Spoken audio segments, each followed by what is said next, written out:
Hi there, Stan, the Annuity Man, America's annuity agent, licensed in all 50 states. Glad you joined me today for this video. We're talking about retirement withdrawal strategy or strategies using income riders. So we're going to talk about how income riders work, where they're attached to, what products use income riders, what you should know good and bad about income riders, the limitations, the benefits, what I call the asterisks, the things that not anybody knows, but Stan the Annuity Man and a handful of other people that probably I can count on this hand, this big hand that can palm a basketball. Hello, that's what I'm talking about. 6'6".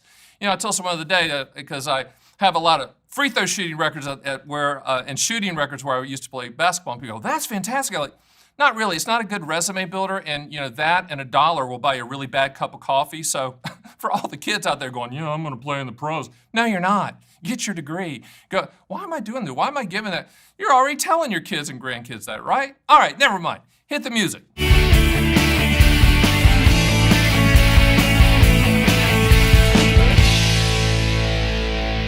All right, so we're going to talk about income riders. What is an income rider? Where the first thing you need to do, so write down, get your pencil out, go to theannuityman.com, because guess who's written a book on income riders, and guess who'll send it to you for free and under no obligation. No one's going to call it, show up at your doorstep. Me. I'll send you an income rider owner's manual. Who in the world would sit down and write a book on income riders? Let me think. Me. Because I don't have a life. My life is annuities. I'm Stan the Annuity Man. I don't even have a last name. It's Stan the Annuity Man. I guess on my headstone, when I die, my Learjet hits the mountain. I don't have a Learjet, but I could rent one, I guess.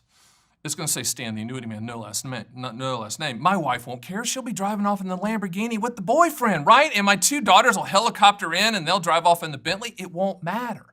But income riders do matter. Why do they matter? Because they solve for what I call income later. What is income later? It's get a call the other day, and the guy says, I believe his name was Fred or something, okay? But we're going to call him Fred. I like Fred. He said, "Hey, Stan, I don't really need income now because I'm going to retire in about 5 years." This is a phone, by the way. This is a hand phone.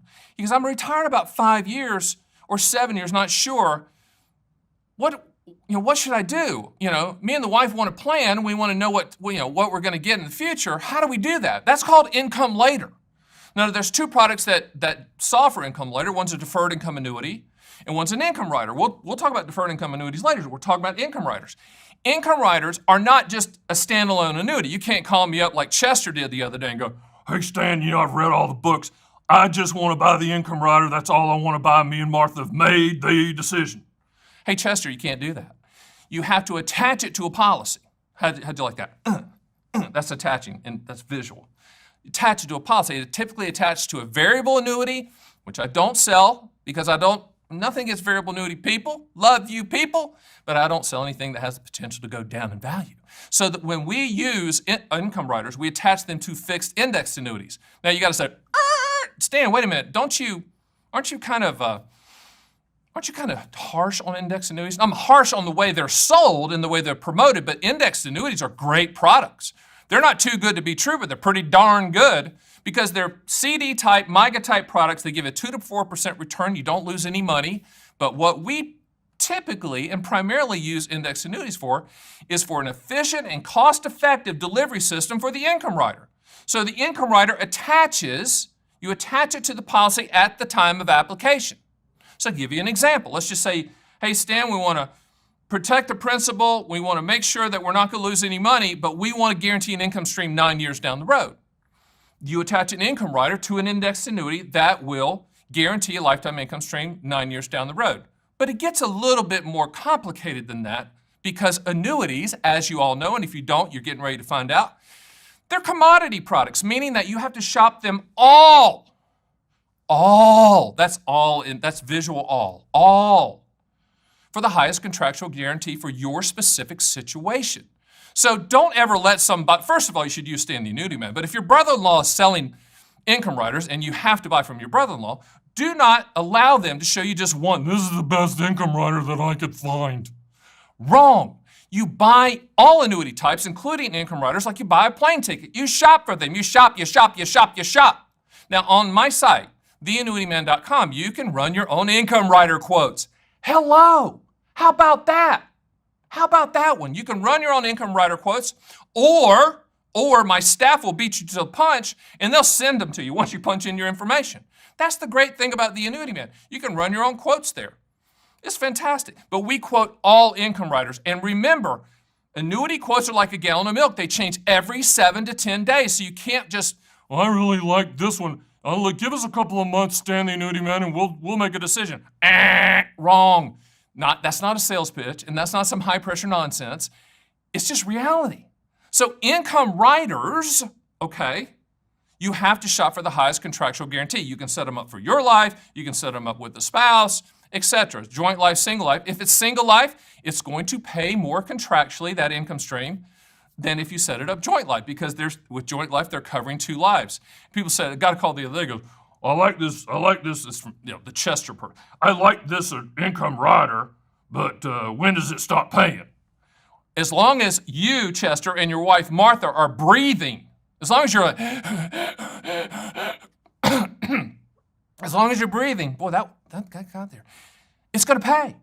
When you stop breathing, or if it's joint, when the second spouse stops breathing, okay, then the income stops. So I don't know what the return on investment is going to be until you die. There's no ROI till you die. It's a transfer risk pension product. So don't compare it to bonds or stocks or ETFs or GameStop, Bitcoin. It's a pension. And in the world that we live in, 90% or I think it's 90% of private companies, or more than that, do not offer pensions. The only pensions around if you work for the government or a really good labor union, or the 1 or 2 or 3 or 10 or handful of companies that do offer pensions, great. The rest of us have to create our own pension, okay? Now, visual. Here's how it works. Draw a line down a blank sheet of paper. For me, this is my left-hand side. I know for you it's your right. For me, it's my left-hand. Left-hand side is the index annuity. Right-hand side is the income rider. So when you get your statement, or you go online to check your account, you're going to see 2 valuations: index annuity accumulation value and income rider value. Spoiler alert, the income rider value was always going to be higher. Also remember, and you have to remember this one, because people will call me and say, Stan, I got an 8% annuity the other day. My brother-in-law sold me an 8% annuity. No, he didn't. Your brother-in-law either lied to you or doesn't know anything. What you got is an 8% income rider. A lot of these income riders during the deferral time period, when you're waiting to turn on the income, will grow by this high percentage rate. And you're like, Jimmy Carter's back in office. I love Jimmy Carter. He's from Georgia and he builds houses, and his brother, he drinks beer. That would be Billy for all you guys have, Billy beer. No, Jimmy Carter's not in office. That's not 8% or 7% or 6% or 5% yield. You can't call up the annuity company and say, hey, send me that 7%, that'd be good. No, but it's going to grow by that amount, so that when you turn on the income stream, it's going to be a high dollar amount that you're going to base that first income amount on for life. It's not going to go up or go down. Yes, there are income riders that have, some, not all, not many actually, increases in the income stream. But remember Madonna, Vogue, let your body roll to the income rider music. What am I doing? Income rider without a COLA or inflation increase. Income rider starts here with an inflation increase. Annuity companies have the big buildings for a reason. As my CEO says, she goes, they're sponsoring sports stadiums for a reason. They know when we're going to die. Income rider without, income rider with an inflation increase. That doesn't mean you don't buy the inflation increase. You just have to know they're not giving it away. And when the person's pitching, you're going, well, this annuity just for inflation. And you go, what? That sounds great. Cynthia, that sounds great. No, it sounds great. It sounds too good to be true, because it is. With every single annuity sales pitch, if it sounds too good to be true, it is. Period. No exceptions. Okay? Great story. I digress a little bit. Great story.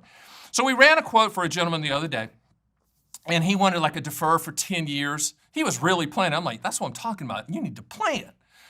Defer for 10 years, and we ran the quote, and the quote came back, and it was, say, XYZ company. And it was a really high payout. I mean, really high, to the point where it was marginally higher, so much marginally higher than the company that finished second. They were like, wow, that's pretty high.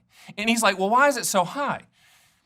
This is an asterisk, and this doesn't happen all the time, but you just need to know there are companies that will pay a high amount for the first 10 years, and then it drops after 10 years. 98% 98% don't do that. But I'm giving you the reason that you need to set an appointment at theannuityman.com and talk to me, because I will explain to you how these income riders work. And you people that say all annuities are the same, or I hate all annuities, all this stuff, yes, income riders solve for income later. Yes, they do, okay? But you have to understand that companies try to delineate themselves, how about that word? Delineate themselves from the other to make themselves more attractive. So that's the reason we need to run the quote, and you just can't make a decision on some guy or some gal sending you a proposal. We need to dig in, you need to read the books. And actually on my Stan the Annuity Man YouTube channel, if you hit playlist, you're gonna see that I've done a ton of videos just on income riders in addition to this one that goes deeper and deeper and deeper and deeper into income riders. Now, let's talk about fees on income riders. With most, I'd say 98%, who knows?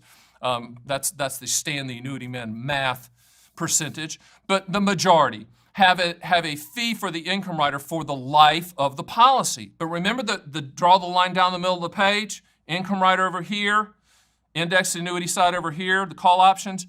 The fee for the rider comes out of the indexed annuity side, whatever that is. And typically, ballpark, it's around 1%, could be a little bit more than 1%, could be less than 1%.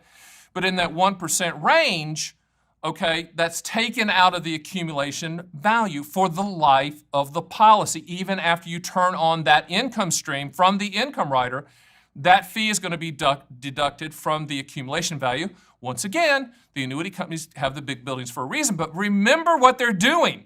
They're taking on the risk of your life expectancy. You're saying, hey, annuity company, I'm going to buy an income rider. I'm going to turn it on 7 years from now. You, the annuity company, I want you to take that risk on and pay me or me and the spouse or me and the partner for the rest of our lives as long as we are breathing. One last thing about income riders that I think is very, very important is called flexibility. It's not me because I can't even reach down and touch my toes. I mean, this is flexible to me. That's flex, okay? Income riders, flexible. What do I mean by that? Let's just say the gentleman that wanted the 7-year income start, and he's buying an index annuity with an income rider. The surrender charge for the index annuity was a 7-year surrender charge. We get to the 7 years, and Fred says, you know what, Stan the Annuity Man, America's annuity agent, licensed in all 50 states. Yeah, that's how you have to do it. He says, you know what, I don't want to turn on the income rider. I just want all the money back. Things have changed. My Aunt Martha died and left me $400 million. I don't need it anymore. You do not have to take it. How about that? It's not annuitized. The majority of income riders, as you'll read in my book when you get it at theannuityman.com, Income Riders Owner's Manual, the majority of income riders are not annuitized, meaning you're not ripping the knob off the faucet and the income's coming, you can't do anything about it. Income riders are flexible. You literally could shut it on and off if you wanted to. If they raise income taxes to 92%, like my CEO wants, she goes, let's tax all rich people at 92%. She didn't say that. But she just pointed out the other day that used to be the case. Then we could shut it off. Not many people do that, but we could. I was thinking about a Genesis song. Turn it on, turn it on, turn it on again. Remember that, Phil Collins? Turn it on. That's me dancing. Turn it on. Okay, what I'm trying to get to, the point is, with income riders, it's pretty cool. You can, let's just say you turn it on in 7 years. You could shut it off and then turn it on at year 10. Shut it off and then turn it on at year 15. Flexible. It's flexible, okay? That's all you need to know. I'm so glad you joined me for this crazy, wonderful income rider video. But what I want you to do before you leave is hit subscribe, share, like, comment, and I'll see you on the next Stan the Annuity Man video.